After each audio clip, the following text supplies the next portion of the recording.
Is that what it? No. That's somebody that says, I know, without God, without revelation, how to judge. Period. I know. Can I tell you something? You do know how to judge. But every time you judge without God, it's death. And you know what? You can't predict God's judgments.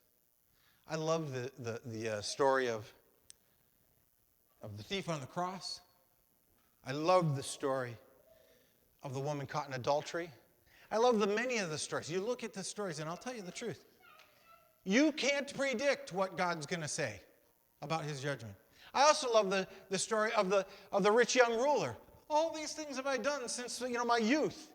And the judgment is, yeah, but you're missing something. You don't know beforehand. He didn't say you're missing something to the guy on the cross, and he'd been a kleptomaniac. Okay? He was a thief. He didn't say you're missing something. He didn't say that at all. He said, you're going to be with me in paradise today. Game over. Okay, let me just tell you something. We think we know how to judge, and we're just dead wrong.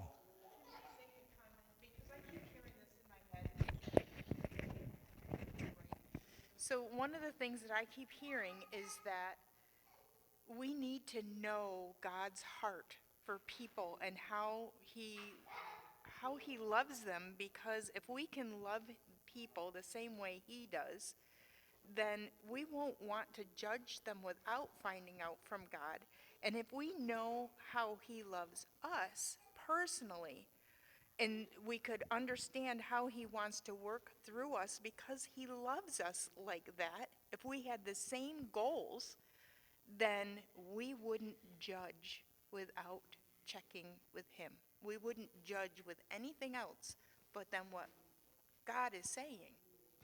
So what you're saying is that perfect love casts out fear, because in love there is no punishment and no fear. No fear, no punishment. In love, that's what the scriptures say. I mean, perfect love casts out fear. And the reason is because fear involves punishment, and there is no punishment in love. And love casts out all fear. Let me just say something. You want to know how to do it? Love. And you know how to love? You don't. Want to know how you get love?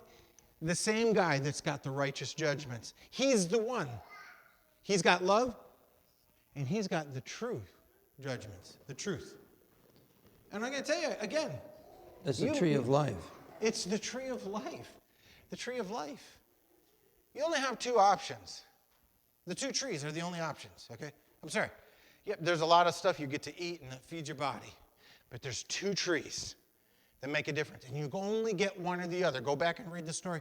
You only get one or the other. You either get the tree of the knowledge of good and evil, or you get the tree of life. You don't get both. This has been one of the most fundamental deceptions that we've embraced, is that we can have both. But you don't get both. I'm going to say that again. The fundamental deception is?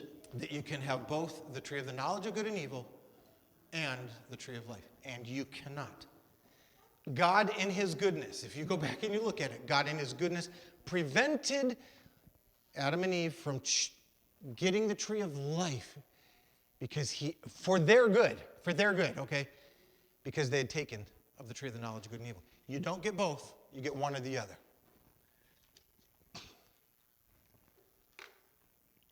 All right, so I'm just continuing down with Hebrews chapter 10 with the reminder of the top part here still up there.